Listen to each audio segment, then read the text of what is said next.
Ryan's office revenge. I walked into the office after my 4-day Pentagon cybersecurity training, expecting to brief my team on the new protocols we'd need for our classified contracts.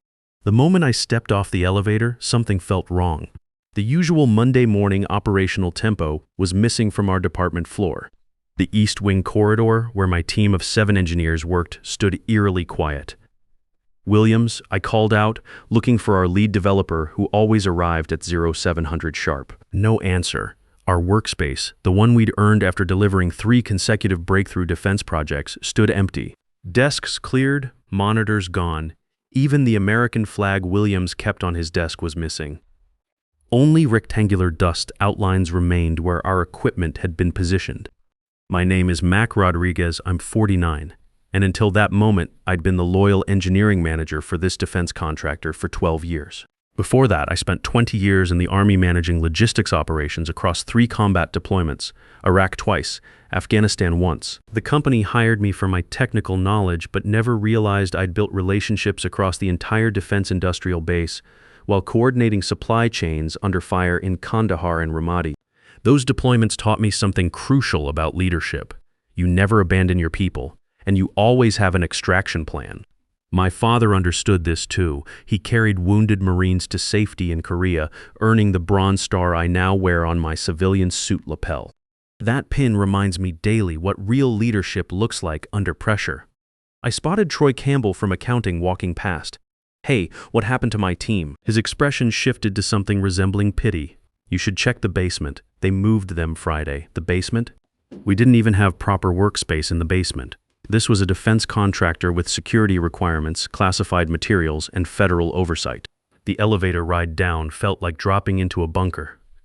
Each floor passing heightened my tactical awareness. Something wasn't right about this whole situation.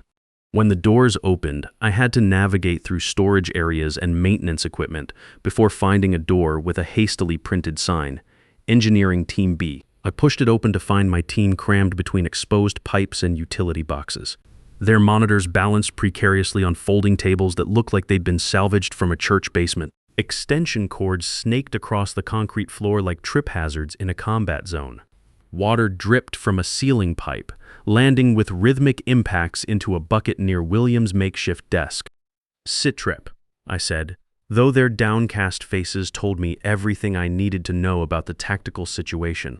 Williams looked up, his jaw set in that way that meant he was controlling his temper. Tony Williams, former Navy petty officer, had served 8 years on destroyers before transitioning to software development. "While you were at the Pentagon, Derek came down with movers. Said we needed to relocate immediately to make room for the new specialist. We had 30 minutes to pack everything. A specialist? What kind of specialist? Some productivity expert who'd never managed a defense contract." Bennett, our hardware guy who still struggled with crowds after his deployment to Fallujah, added, "Derek says he's going to revolutionize the whole department. Make us more agile or something." Carl Bennett was Army, like me, specialist, 82nd Airborne, 2 tours. The man could troubleshoot any hardware system under pressure, but corporate buzzwords made him nervous. I could see the signs, the way he positioned himself near the exit, hands ready to move. This basement environment was triggering his situational awareness in all the wrong ways. I climbed back upstairs to our former workspace. Bright, airy, strategically positioned between the testing lab and design team for optimal workflow and security protocols. Now it housed a single person, a young man arranging frame certificates on what used to be my desk, while Derek Whitfield, our department head of 6 months, hovered nearby with an expression of unbridled admiration. Derek was everything the defense industry was trying to move away from. MBA from an Ivy League school, no military experience, no understanding of how government contracts actually worked. He'd arrived talking about disruption and innovation while completely ignoring the fact that we delivered projects on time and under budget for federal agencies with zero tolerance for failure. "Ah, there you are," Derek exclaimed when he spotted me. "Meet Brad Kingston, our new Agile Transformation Specialist. His revolutionary methodology increased output 300% at his last 3 companies. He needs proper space to implement his vision." He lowered his voice like he was sharing classified intelligence. "Your team can manage downstairs until next quarter's budget review." I stared at Brad, who didn't even pause arranging his awards to acknowledge me. Young guy, maybe 35, wearing an expensive suit that screamed consultant. His certificates looked impressive from a distance, but I'd learned in the Army to always verify credentials when someone's qualifications seemed too good to be true. I nodded silently and returned to the basement where my team waited. The distant hum of industrial machinery created operational noise through the walls. The Wi-Fi signal barely reached minimum requirements for our security protocols. The nearest restroom was a single facility behind a maintenance curtain. The air smelled of mildew and equipment failure. 22 years with this company, muttered Garcia, our systems specialist. Lisa Garcia, former Air Force Staff Sergeant, had managed IT infrastructure at Bagram Air Base before transitioning to civilian work. And this is how they treat veterans. I surveyed their faces. People who had given everything to this company, who had pulled countless all-nighters to meet impossible Pentagon deadlines, now positioned in a basement like surplus equipment waiting for disposal. I touched my father's bronze star pin, my anchor when the mission parameters shifted unexpectedly. Tony Williams had been rejected by 3 other companies because of his direct communication style before I recognized his systems genius. Lisa Garcia, fresh from the Air Force, had natural talent for elegant solutions, but needed guidance on civilian workplace protocols. Carl Bennett was ready to file for disability when I convinced him his hardware expertise was irreplaceable. Deanna Foster, former Marine Sergeant, spoke 5 programming languages, but struggled with corporate politics. Helen Cooper could translate technical requirements into language anyone could understand. Roy Palmer was our youngest civilian hire. Brilliant but needed mentoring on government contract requirements. For 8 years, this mixed unit of veterans and civilians had delivered consistently excellent results without fanfare or recognition ceremonies. We weren't the flashiest team, but executives knew we were the ones to call when they needed something impossible done reliably under federal oversight. Then I smiled. "Pack your personal gear," I said. "Not just for down here." Everything they stared, confused but trusting. Military personnel understand chain of command, and even in civilian life, they trusted my tactical judgment. I held their gaze, my smile never wavering. Trust the process. Start quietly gathering anything you might want to extract someday. Keep this conversation compartmentalized. Over the next 2 weeks, we operated from our exile like a forward operating base in hostile territory. The conditions compromised our operational effectiveness in ways that would have violated federal workplace safety standards if anyone from OSHA had bothered to inspect. Temperature fluctuated wildly, freezing in the morning when the building's heating system prioritized upper floors, then stifling by afternoon when the industrial equipment kicked in. Lighting caused equipment strain and personnel fatigue. The fluorescent tubes flickered like strobe lights, triggering Bennett's combat stress responses. Twice we had to cover systems during overhead pipe failures. Water dripping onto our workstations like we were back in some makeshift command post in the desert. Yet my team followed my tactical guidance without question. We archived projects, organized knowledge databases, created transition documentation while continuing their assigned missions without complaint. This was military discipline applied to corporate warfare. Complete your assigned tasks regardless of conditions, always be ready to move on short notice, and never give the enemy intelligence about your true intentions. "I don't understand why we're documenting everything so meticulously," Palmer whispered one afternoon. Roy was our youngest civilian hire, 23 years old, brilliant with code but still learning how military-trained personnel operated under pressure. "It's not like they appreciate our contributions anyway. Everything we do should meet standards," I replied loud enough for everyone to hear, no matter our operational environment. In the Army, we called this maintaining discipline under fire. You don't lower your standards because the conditions are suboptimal. If anything, you raise them to prove your unit's professionalism. The others exchanged glances but kept working. They trusted my command even when they didn't understand the complete strategy. What they didn't know was that I'd been conducting reconnaissance for months. Long before the basement incident, my military network included defense contractors across 3 time zones, program managers at the Pentagon, procurement officers who remembered my logistics work in Iraq. When I transitioned to corporate life, I brought those relationships with me like maintaining contact with your old unit. During my lunch breaks, I made calls. "Hey, remember that convoy protection system we implemented outside Fallujah? The one that came in 2 weeks early and 30% under budget? Well, I'm managing a team that just delivered something similar for the Navy. These weren't networking calls. They were intelligence-gathering operations, maintaining situational awareness about opportunities and threats in the defense contractor ecosystem. I could identify talent in unlikely positions and build cohesion among different backgrounds, skills you develop when you're managing mixed units of regular Army, National Guard, and civilian contractors under combat conditions. Each member of my team had been selected not just for technical capability, but for their ability to solve problems under extreme pressure and tight deadlines. Williams had been passed over by 3 other companies because hiring managers didn't understand that military directness wasn't rudeness, it was efficiency. When you're coordinating radar systems on a destroyer, you don't have time for corporate small talk. Garcia had natural talent for elegant solutions, but needed guidance on civilian workplace protocols.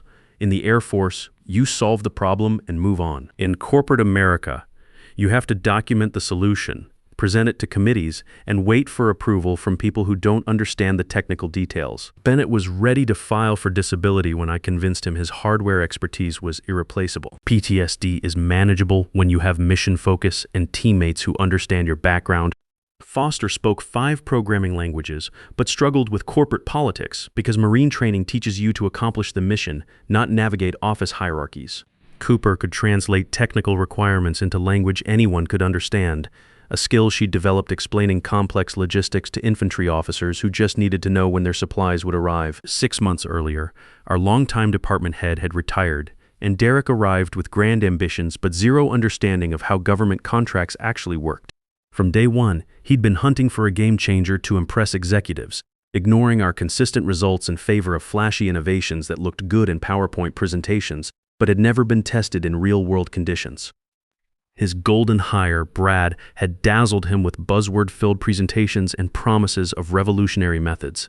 What Derek never investigated was why someone with such transformative skills changed jobs 3 times in 2 years. In the military, we call that a red flag. When someone's service record shows they can't stick with a unit, there's usually a reason. During the 2nd week of our basement exile, I received an unexpected call from Michelle Torres, an old colleague from my Army days. Michelle had been a logistics officer at the same forward operating base in Afghanistan where I'd managed supply chain operations.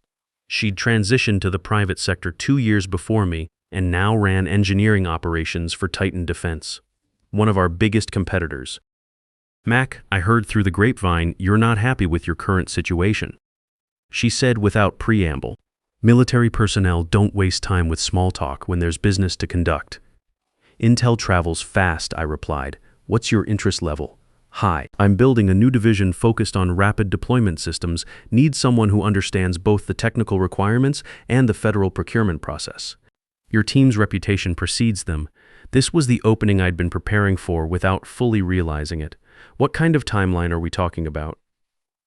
Yesterday, the Pentagon just approved funding for a new cybersecurity initiative. Companies with proven track records in defense contracting will have significant advantages in the bidding process. I glanced around the basement where my team worked in substandard conditions while their former workspace housed a consultant who'd never delivered a single project for federal agencies. "Send me the details. I'll need to brief my team already prepared. Check your personal email in 10 minutes. That evening, I called the team together for what I announced as a mission planning session. We gathered around Bennett's workstation, the one with the steadiest table and best lighting in our makeshift command center. Situation report. I began using the formal briefing structure they all recognized. "We have been presented with tactical options that could significantly improve our operational circumstances." Williams leaned forward. As former Navy, he understood that military briefings meant serious business. "What kind of options?" Michelle Torres from Titan Defense has made contact regarding potential transfer opportunities. The package includes improved compensation, proper facilities, and projects that actually utilize our specialized skill sets. Garcia's eyes widened. "Are you talking about all of us?" Affirmative. Complete unit transfer. No one gets left behind. The silence that followed was profound. In military culture, "no one gets left behind" isn't just a phrase, it's a sacred commitment. It means your leadership will never sacrifice individual team members for political convenience or budget considerations. Foster spoke first. "What's the operational timeline? Still developing, but I need to know if the team is willing to consider extraction from current circumstances." One by one, they nodded. Bennett was last, his expression thoughtful. "Mac, are you sure about this?" Once we start down this path, there's no going back to the way things were. I touched my father's bronze star pin. Sometimes you have to choose between loyalty to an institution and loyalty to your people. My father faced that choice in Korea. He chose his Marines. Then we trust your tactical judgment, Williams said, speaking for the group. What do you need from us? Continue current operations. Maintain operational security. And start thinking about what you'd want to take with you if we had to move out on short notice. As they returned to their workstations, I felt the familiar weight of command responsibility. In the Army, every decision you make affects the lives and careers of the soldiers under your command. The same principle applied here. These weren't just employees. They were my unit, and I was responsible for their welfare and their future. Then came a surprising call from General Stone, the CEO, requesting I present our team's accomplishments at the upcoming board meeting. Amanda Stone was a West Point graduate, retired Army Brigadier General, with 2 combat commands under her belt. She understood what military leadership looked like, which made Derek's treatment of veterans even more puzzling. My team's morale improved when they heard about the presentation. Finally, recognition for our contributions from someone who understood the value of proven performance over flashy promises. The morning of the presentation, I prepared my briefing materials in the basement's inadequate lighting, organizing slides the way I'd learned to brief general officers in combat zones. Facts first, recommendations second. No unnecessary graphics or corporate buzzwords. As I climbed the stairs to the executive floor, Derek intercepted me in the stairwell like he'd been conducting surveillance on my movements. Change of plans, he said, blocking my path with the kind of aggressive posture that would have gotten him corrective training in the Army. The board wants to hear about future innovations, not past performance.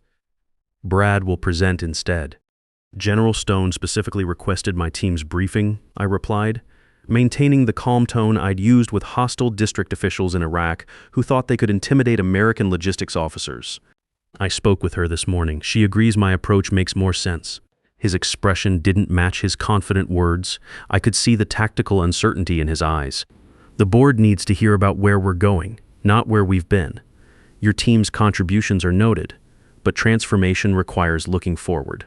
This was classic corporate maneuvering, the kind of politics that drove good military personnel out of civilian jobs. But I'd learned something important during my deployments. Sometimes you have to let the enemy reveal their full strategy before you can counter effectively. My team deflated when I returned with the news. Garcia glanced at her resignation letter, still visible on her screen. So this is it? We're just giving up? Negative, I replied, my voice steady. Continue preparation protocols. Mission parameters have changed, but our objectives remain the same. Later that day, intelligence flowed through the company network that Brad's presentation had failed spectacularly. Board members had asked technical questions about defense contract requirements, security clearance protocols, and federal procurement regulations. Basic knowledge that any real defense industry consultant would know cold. Brad's responses exposed his shallow understanding of our core business. He'd apparently tried to explain how agile methodology could streamline Pentagon approval processes, demonstrating that he had no idea how government oversight actually worked. Derek attempted damage control by promising our team would implement Brad's concepts despite their resistance to innovation. This was military leadership 101. When your plan fails, don't blame your troops for following orders incorrectly. That afternoon, Derek visited our basement, suddenly displaying the kind of friendly demeanor officers use when they need something from their NCOs. Good news. We're considering moving you back to the East Wing. The East Wing better than the basement, but still a clear demotion from our original position. The message was tactical. We remained less valuable than the consultant who just embarrassed the company in front of the board. Thank you for recognizing our capabilities, I said, surprising my confused team who expected outright rejection. In special operations, you sometimes have to appear cooperative while conducting your real mission. That evening, Garcia admitted she'd destroyed her resignation letter. If we're moving back upstairs, maybe conditions will improve. Maybe Derek learned something from Brad's disaster. I nodded, saying nothing to confirm or deny her assessment. What she didn't know was that I'd already completed detailed negotiations with Michelle Torres. Our conversation had evolved beyond casual networking into specific operational planning. 2 days later, I invited Michelle to tour our facility under the pretext of discussing industry collaboration opportunities. As we walked through departments, I deliberately timed our arrival at the executive floor when Derek would be showing Brad around to potential clients. a last-ditch effort to salvage his consultant's reputation. "Mac," Derek called out too loudly, too friendly, using the kind of forced enthusiasm officers display when senior leadership is watching. Perfect timing. "Come meet the Titan Defense executive team. They're interested in Brad's agile methodology for defense applications." I approached with Michelle, recognizing the irony that Derek was introducing her to me as if we hadn't already spent hours discussing personnel transfer strategies. Derek eagerly introduced Michelle to Brad, who launched into his rehearsed transformation presentation, apparently unaware that his previous briefing had nearly torpedoed Derek's career. "Fascinating approach," Michelle said when he finished, her voice carrying the measured tone generals use when they're about to destroy someone's argument. "You've implemented this successfully elsewhere in defense contracting?" "Absolutely. My methods boosted efficiency dramatically at my previous companies. Blackwater Systems saw a 300% productivity increase in just 1 quarter under my guidance." "Strange," she replied, her expression shifting to tactical alertness. "I sit on Blackwater's advisory board. We never recorded such improvements. In fact, we noted significant project delays and cost overruns during your tenure there. The Pentagon nearly canceled their prime contractor status." The conference room went silent with the kind of absolute quiet you hear right before incoming artillery. Brad's confident expression faltered like a new lieutenant who just realized he was reading the wrong map coordinates. "There must be some confusion," Derek began, his face flushing the way officers look when they realize they've been fed false intelligence. "No confusion," I interjected, timing my response with the precision I'd learned coordinating air support in combat zones. "Michelle is here because I accepted her job offer yesterday. I'm bringing my team to establish a new engineering division at Titan Defense. We start Monday." The Titan Defense client executive shifted uncomfortably, recognizing that they'd just witnessed a hostile takeover disguised as a business meeting. Brad's smile vanished completely, replaced by the expression of someone who'd just been caught in a lie by people with the authority to destroy his career. "You can't extract your team," Derek sputtered, using language that revealed his desperation. "That's industrial espionage. It's unethical corporate raiding." Completely legal, I finished, maintaining the same calm tone I'd used with bureaucrats who tried to interfere with military operations. "Check our contracts. No non-compete clauses. You relocated experienced veterans to substandard conditions while focusing resources on unproven methodologies. Michelle is offering us double our current compensation and proper operational environment with security clearances intact. The board will never approve this mass resignation. The board approved it yesterday," Michelle added, delivering the tactical surprise with military timing, "after reviewing your division's performance metrics against industry standards and federal contractor requirements." General Stone was particularly interested in our analysis of veteran retention rates under different management styles. Derek's face cycled through shock, tactical confusion, and fear, the same progression I'd seen in enemy combatants who suddenly realized they were outflanked and outgunned. The Titan Defense executives began gathering their materials, making polite excuses to leave what had clearly become a corporate battlefield. "Wait," Derek's voice cracked with the desperation of an officer whose command was disintegrating. "The East Wing renovation starts tomorrow. I'll match their salary offers. We can restructure the whole reporting system." I looked at him with the same tactical smile I'd maintained since finding my team in the basement, the expression of a commander who'd successfully completed a complex operation. "Mission parameters have changed, Derek. Too late for course correction." The silence that followed felt like the moment after a successful airstrike, when you know the target has been neutralized, but you're still processing the completeness of the victory. Michelle gathered her materials with the efficiency of a staff officer who just concluded successful negotiations. When only Derek, Brad, and I remained in the room, Derek turned on me with the kind of angry desperation that clouds tactical judgment. "Do you have any idea what you've accomplished here? You've destroyed everything I've been building." "I've secured my team's future," I replied, using the same steady tone I'd maintained throughout the operation. "Something you failed to execute when you had command authority." "You've destroyed my career," he said, his voice breaking like an officer who'd just been relieved of command. "You chose Brad over proven performers," I said simply, touching my father's Bronze Star pin one final time. "In the military, we call that poor personnel management. Actions have consequences. Check your 6 next time." Back in the basement, my team waited for mission status like soldiers in a forward operating base awaiting orders after a complex operation. When I returned, their expressions ranged from hopeful to concerned, The kind of mixed emotions you see when troops know something big has happened but don't yet understand the full implications. "Sitrep," Williams asked, using the military shorthand that had become our standard communication protocol even in civilian workplace. I closed the door and conducted a quick visual sweep for potential surveillance devices, a habit from my deployment days when every briefing could be compromised by enemy intelligence. Mission accomplished. Michelle offered us all positions, double our current pay, proper equipment, and real office space with windows and adequate ventilation. The silence was profound, like the moment after successful completion of a dangerous convoy mission when everyone's still processing that they made it through intact. Then Garcia let out a sound that echoed off the concrete walls, pure relief mixed with disbelief. "Are you serious?" she asked, her voice carrying the skepticism of someone who'd been disappointed by too many broken promises from civilian management. "Confirmed," I said, maintaining the formal tone that let them know this wasn't speculation or wishful thinking. "Contracts are being processed through Titan Defense Legal Department. Security clearances will transfer. We start Monday with full benefits and signing bonuses." The celebration was professional but emotional. These weren't just colleagues. They were people who had become a cohesive unit through late nights, impossible Pentagon deadlines, and shared understanding of what military service meant in a corporate world that didn't always value that experience. "I knew you wouldn't leave us in this basement permanently," Cooper said, her voice steady, but her eyes showing the kind of gratitude soldiers feel when their commanding officer successfully extracts them from a dangerous situation.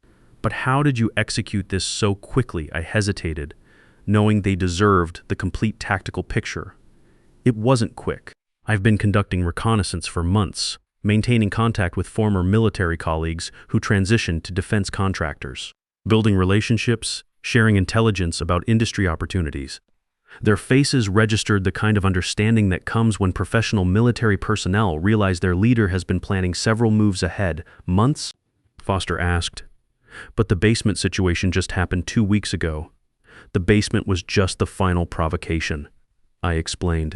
"I saw where things were heading the day Derek arrived and started talking about fresh perspectives while ignoring our proven track record. When someone with no military experience starts dismissing the value of veteran employees, you start preparing contingency plans. So you've been planning our extraction all along?" Bennett asked, his expression showing the kind of respect non-commissioned officers have for commanders who think strategically about troop welfare. "Not exactly extraction," I corrected, using the precise language that military personnel appreciate, more like operational insurance. I started documenting everything, our contributions, Derek's management decisions, project successes he claimed credit for. I reached out to old contacts for situational awareness. When conditions deteriorated, those connections became mission critical. Foster, always perceptive despite her quiet demeanor, studied my expression with the analytical skills she'd developed managing communication systems under combat conditions. "There's more to this operation than just finding us new positions, isn't there?" "Focus on the transition," I said, knowing that sometimes leaders have to maintain operational security even with their own troops. "We have 1 week to complete current assignments properly. No loose ends, no incomplete projects. We extract with our professional reputations intact, and all security protocols followed." "What about Derek?" Williams asked, his voice carrying the edge that Navy petty officers get when discussing incompetent officers. "He's experiencing the consequences of his tactical decisions," I confirmed, "and he's in full damage control mode." The board was already questioning Brad's hiring and resource allocation. Losing an entire specialized team of veterans will raise serious concerns about Derek's leadership capabilities and his understanding of federal contractor requirements. For the next 3 days, we operated with mechanical precision, like a military unit preparing to rotate out of a deployment zone. Every line of code documented according to Pentagon standards, every process mapped for seamless transition, every system configured to Department of Defense specifications. We worked extended hours, our impending freedom fueling productivity levels that would have impressed our toughest military supervisors. On the 4th day, Derek appeared looking like an officer who'd been awake for 72 hours straight dealing with a crisis. Dark circles shadowed his eyes and his typically pressed shirt showed wrinkles, clear signs that he was under extreme stress from multiple directions. "Mac, can we discuss this privately?" he asked, lacking the confidence he'd displayed when he thought he had tactical advantage. I glanced at my team, who pretended to focus on their work while obviously monitoring our conversation with the situational awareness that military training never really leaves you. Anything operational can be discussed here. We don't compartmentalize unnecessarily when it comes to team welfare. He shifted uncomfortably, displaying the body language of someone who'd lost control of his command situation. I've spoken with the executive team. They've authorized me to offer your entire team a 15% raise, effective immediately. We're also expediting the East Wing renovation. You could be back upstairs next week with proper facilities. I noticed he didn't mention Brad's status or future role, suggesting that particular problem was being handled through different channels. That's a reasonable offer, I said, maintaining the diplomatic tone I'd learned dealing with civilian contractors in Iraq who thought they could renegotiate agreements after the work was completed. But we've already signed binding contracts with Michelle. Contracts can be negotiated, he pressed, showing the kind of desperation that leads to poor tactical decisions. Legal departments can work out modifications. I'm sure there are penalty clauses we can address. Negative, I interrupted, using the decisive tone that ends military discussions when the commanding officer has made a final determination. Michelle's legal team ensured proper documentation with ironclad terms. No modifications possible. Direc's professional facade cracked completely, revealing the panic of someone whose career was disintegrating in real time. Please, Mac. I admit the basement situation was a tactical error, but this will terminate my career trajectory. The board meeting is Friday, and if I have to announce that our entire engineering team extracted for competitor opportunities. For a moment, I almost felt the kind of sympathy you have for enemy combatants who are following bad orders from incompetent commanders, almost. The basement wasn't a tactical error, Derek. It was a strategic revelation. It demonstrated exactly how you assessed our operational value and what you thought of veteran employees. I kept my voice level, professional. You chose Brad's unproven concepts over our demonstrated results under federal oversight. Now you're experiencing the consequences of that command decision. He left without another word, shoulders displaying the defeated posture of an officer whose troops had lost confidence in his leadership. That evening, my phone buzzed with a message from General Stone. Derek and Brad terminated effective immediately. Board approved your proposal for split deployment. When can you start as VP Engineering? I showed the message to my team, whose cheers drew curious glances from other restaurant patrons as we celebrated at the local establishment that had become our unofficial decompression location. I typed my response with the precision of a military message, Monday 0800, halftime as agreed, other half with Michelle's team. 6 months later, our unprecedented arrangement had become a case study in Harvard Business Review and defense industry publications.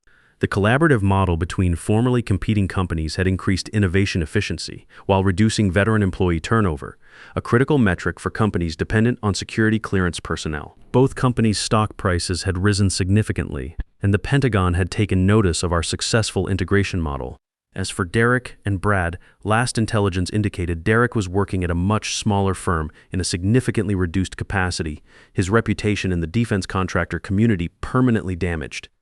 Brad had reinvented himself as a workplace culture consultant, still selling empty promises to companies that didn't bother conducting proper background verification. And my team, we now occupy bright, airy offices in both companies. Our operational value finally recognized not just in words but in resource allocation, command authority, and compensation packages that reflect our actual contributions to mission success. Most importantly, we'd created a new model that valued substance over style, consistency over charisma, and respect for military service over corporate politics. The most satisfying victory isn't what you do to those who wronged you. It's creating a system where what they did to you becomes impossible for them to do to anyone else. If you've ever been undervalued at work because of your military background or pushed aside for someone with flashier credentials but no real experience, you understand what this meant. We didn't just win. We changed the rules of engagement for everyone who comes after us. In the military, we learned that the best commanders don't abandon their troops when conditions get tough. They create better conditions. That's exactly what we did here. And that's what real leadership looks like in any battlefield, including the corporate one. 20 years of Army service taught me that you can't control what happens to you, but you can always control how you respond. We didn't just survive Derek's betrayal. We turned it into the foundation for something better than what we had before.